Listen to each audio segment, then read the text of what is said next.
So this chapter of Deuteronomy looks at the events that are to take place once they enter into the promised land, and they kick the natives out of the land, and they take possession of the land and dwell in their cities and in their homes and make the land for their own. Deuteronomy 19:1. When the Lord your God has cut off the nations whose land the Lord your God gives you, and you dispossess them, and dwell in their cities and in their houses. 19:2. You shall set apart 3 cities for yourselves in the land which the Lord your God gives you to possess. We saw previously that Israel was to set up 6 different cities of refuge, a place to go in the event of a homicide, an accidental homicide, what we would call manslaughter. This was a place that the person could go to avoid the Avenger of blood. Now, the Avenger of blood is the next of kin to the person that was killed, and they are to hunt down the person who killed that person, and they are to kill them, to have vengeance on them, to eliminate them. So if the person gets to the city of refuge, they're not allowed to kill them anymore, and then they can be dealt with. We'll see here in a second. Anyway, Israel at this point in time, they have not conquered the land, but they have conquered a significant portion of land on the eastern side of the Jordan River. So they set up 3 different cities of refuge on the eastern side, and when they get into the western side, they're going to set up another 3 cities of refuge, and that's what's being referred to here. Deuteronomy 19:3. You shall prepare the road and divide into 3 parts the territory of your land, which the Lord your God gives you to possess, so that any manslayer can flee to them. Logically, this makes a lot of sense. By having these cities of refuge spaced out, it would limit the distance that one could be from a city of refuge, so that it would be reasonable for them to make the journey to one of the cities of refuge in the event of a homicide. So the land is divided up, and there are roads in place to make this even more convenient. Deuteronomy 19:4. And this is the case of the slayer who shall flee there, in order that he may live. Whoever kills his neighbor unintentionally, for whom he had no enmity in time past. 19:5. As when a man goes into the wood with his neighbor to hew wood, and his hand strikes with the axe to cut down the tree, and the head slips off the handle and lights on his neighbor and kills him, he may flee to one of those cities and live. So this is an interesting example we have here of a man accidentally slaying his neighbor with the axe handle falling off his axe. And it mentions here that there was no enmity. They weren't fighting, they weren't squabbling, that this was a true accident. And this would be the type of death, homicide, that would be valid for going to the city of refuge. There was no bad blood. There was no hatred. They were working together, and it was just a bad situation, a bad circumstance. Deuteronomy 19:6. Lest the avenger of blood pursue the slayer, while his mind and heart are hot with anger, and overtake him, because the way is long, and slay him, even though the slayer was not worthy of death, since he had not been at enmity with him previously. So the death has occurred, and the avenger of blood is off on a journey to slay the slayer.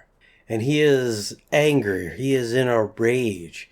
He wants to bring justice to his loved one or family member who has passed. He is not thinking clearly. He is worked up in anger, and he is on the charge. Even though this death was accidental, it was a homicide without enmity. It was not premeditated. There was no anger involved. It was just a bad situation. The slayer should not be killed for this crime. Having the city of refuge close by allows the slayer to get to safety. If it was a very long journey, maybe the Avenger would be able to catch up and stop him before he gets to the city of refuge. And that's what this is looking to prevent.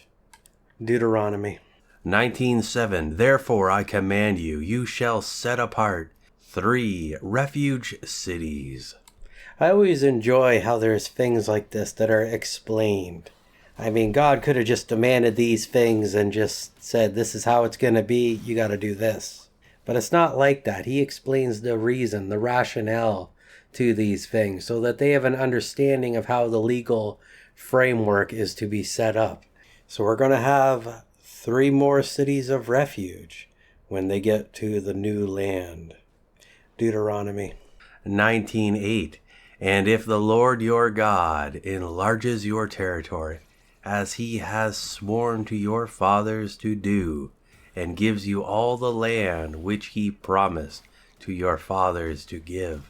19:9.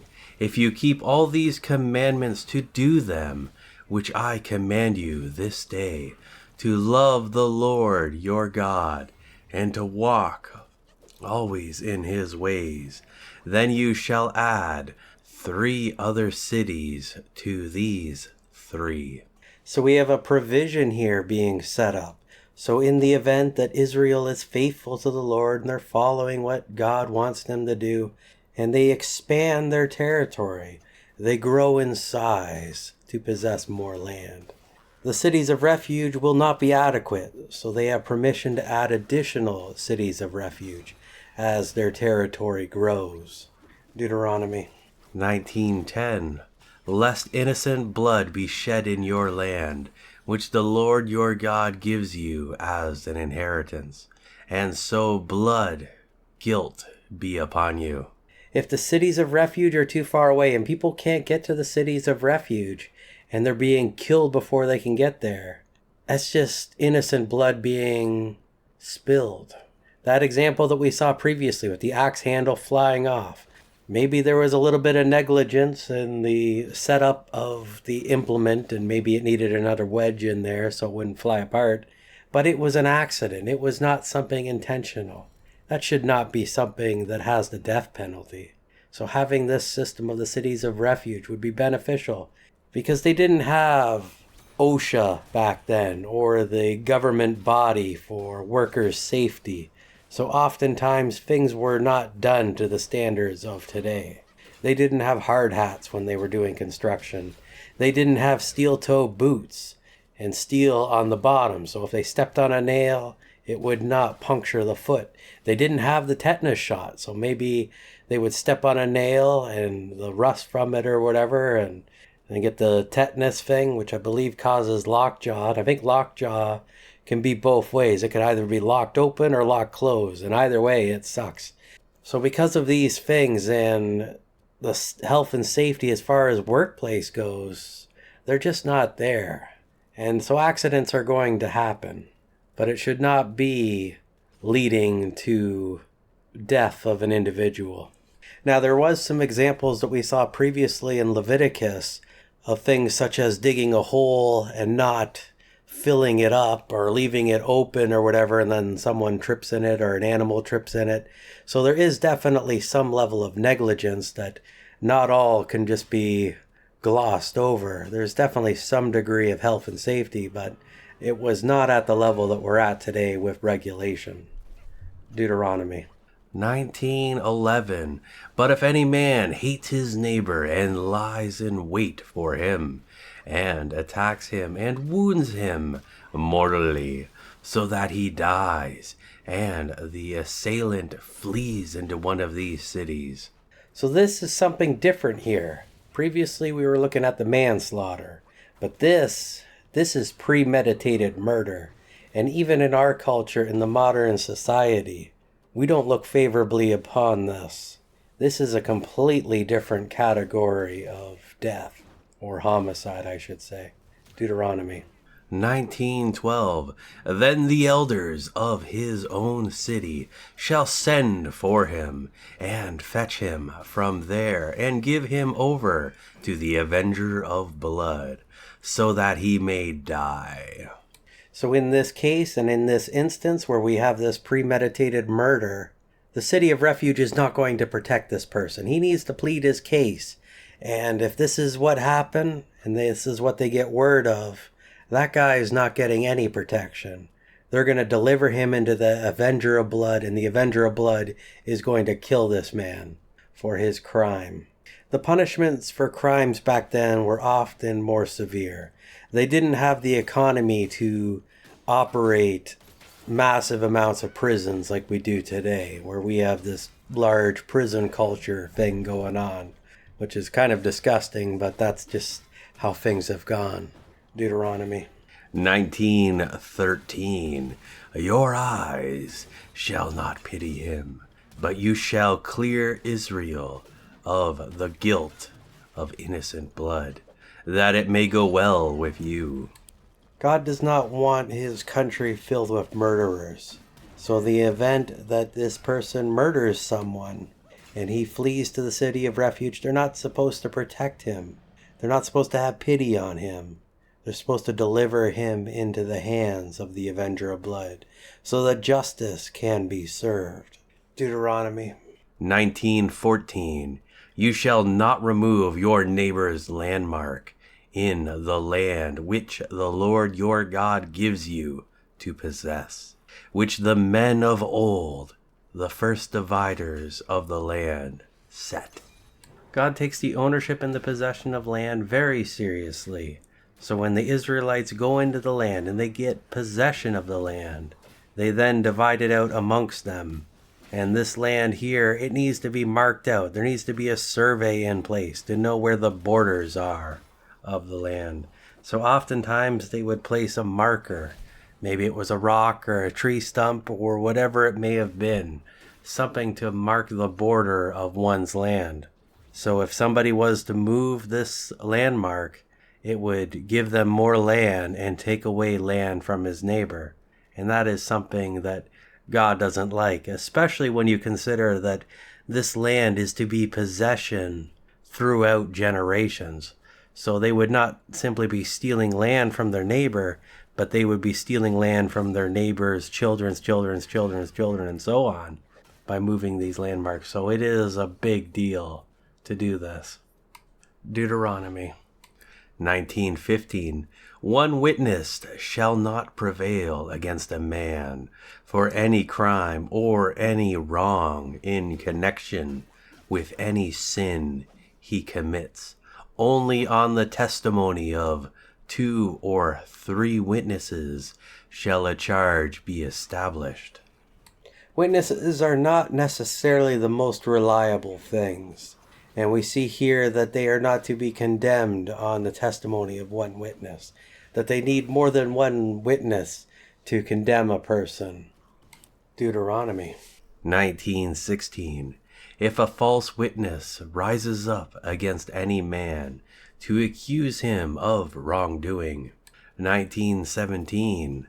Then both parties to the controversy shall stand before the Lord, before the priests and the judges who are in office in those days. A false witness is somebody that misrepresents an event. Maybe the event never occurred or did occur in some different fashion, and maybe they massage the details a little bit to make it sound worse or to change it a little bit. Or maybe it's blatant and totally contrary to the events that transpired or didn't transpire. So there's different degrees of a false witness. And depending on whatever the charge may be, it could be very severe. This could be part of the reason why we saw previously it mentioning the idea of requiring more than one witness, especially in cases involving life and death.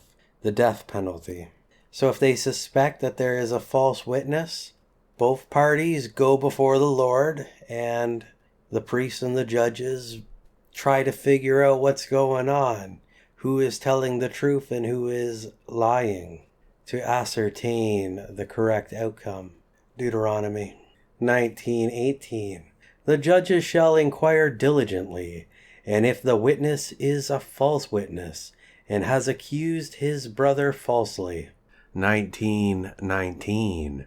Then you shall do to him as he had intended to do to his brother. So you shall put away the evil from among you. So if they discover that this person was a false witness, and what is the punishment for the false witness? But they are charged with what the other was accused of. So if this was a charge of murder or something else that required capital punishment, then the false witness would receive capital punishment.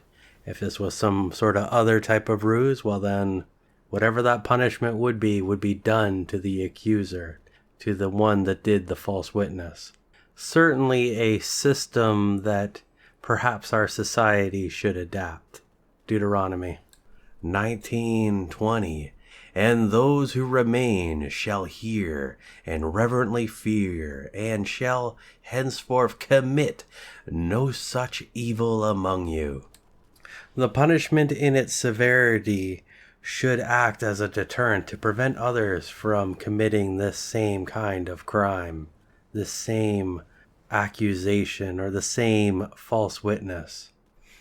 I don't know how effective this is, but if there was no punishment at all, then you would see false witnesses all the time. So there must be some degree that it helps in preventing this from being rampant. Deuteronomy 19:21. Your eyes shall not pity. It shall be life for life, eye for eye, tooth for tooth, hand for hand, foot for foot. The justice system here described is one of retribution, that the punishment is equal to the crime. If someone loses a life, well then they get the death penalty. If they're severely hurt, well then that person is hurt as well. They didn't have prisons like we do today. They couldn't punish in other methods or techniques, so this is what they had to do. The Avenger of Blood, despite sounding like a lone warrior on a quest for vengeance, like an 80s action movie, was often not alone. He could be on this quest with other relatives or even people of the city who witnessed this and had an obligation to help bring this man to justice.